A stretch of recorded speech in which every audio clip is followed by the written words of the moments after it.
Ashley Ballard, and it is a joy to join you on this video.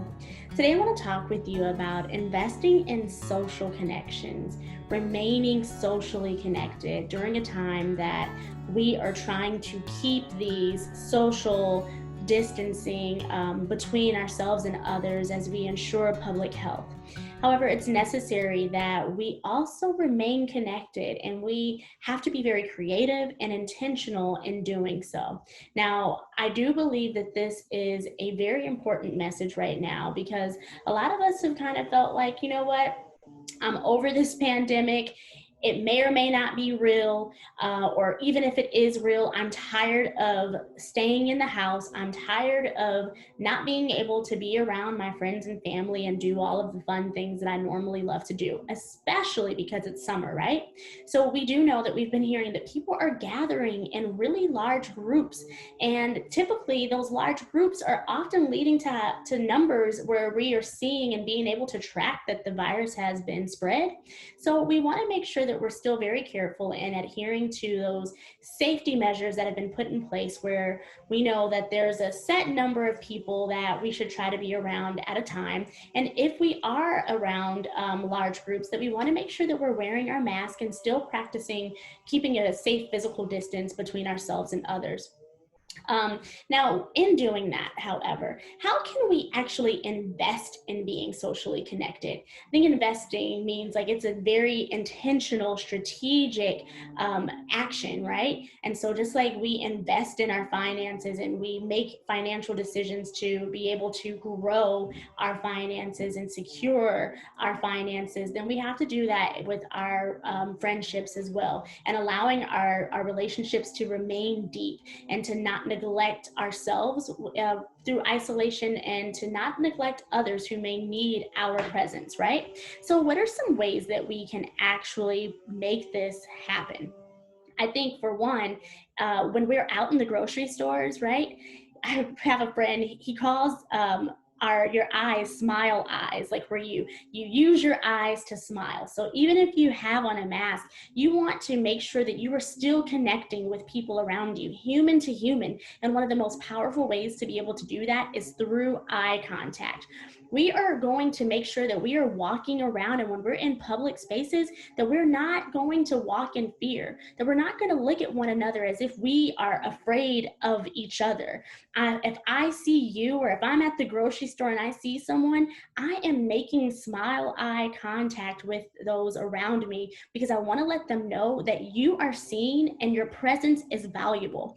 In a time like this, where people feel as if they have to be isolated, or they may feel isolated and alone, it's very important for us to connect human to human through that eye contact. So see people, allow people to know that you see them, and allow yourself to feel being seen, if that makes sense, right?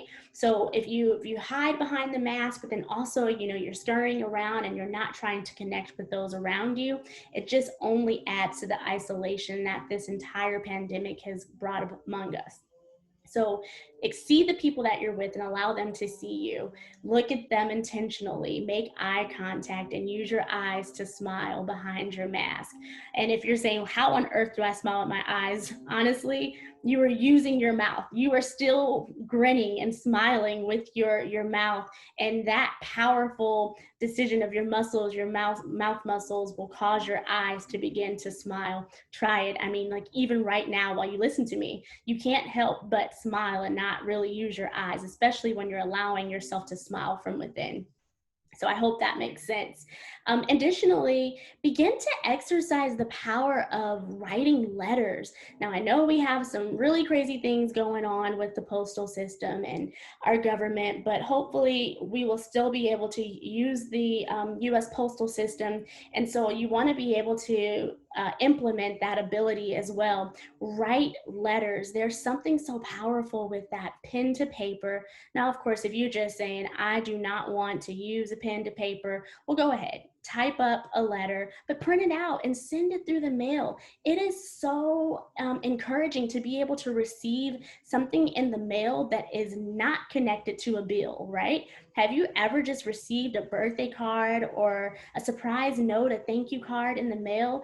And it's relieving to be able to open up something that can put a smile on your face and warm your heart. And it's not about you having to send anyone money. It's not a collections letter. It's something from another human, someone that you love, a family or a friend, who is allowing you to feel valued and appreciated. And most importantly, saying, I see you, even if I'm not in the same room as you, the same vicinity, I see you and I know you exist and I'm thankful that you were here. So use the power of old-fashioned letter writing. Another very important investment and tool is to actually schedule phone calls, schedule Zoom meetings, or not meetings really, but Zoom conversations where you can see one another face to face. Google Hangout, Skype, FaceTime, and now we have FaceTime where you can FaceTime multiple people at the same time. There's another one that I actually love that a lot of my friends and my family and I we used during the beginning of the pandemic, and that's called Hangout, or no, House Party. Where you were able to go into the app and you can play trivia games and lots of different activities in there while seeing each other. So it really brings you all into the house together, so to say. So you want to schedule these times because, of course, a lot of people, we are still very busy. I do believe that some are feeling as if they're working harder, even if they are working from home, than they did when they were going into the office. So the reason why this is an investment is because you are going to take the time to be intentional to schedule out time for these important matters. You're not going to just wait for availability, but you are going to look at your calendar and have others look at their calendars, and we are going to mandate that this is the day and the time that we get together and look each other face to face, check in, laugh, and encourage one another, because we are all in this same storm together and we're going to get through it. And so one of the ways that we get through it is by staying connected and not beginning to feel as if we have to live as a lonely island. Now, one last thing is use social media, but use it wisely.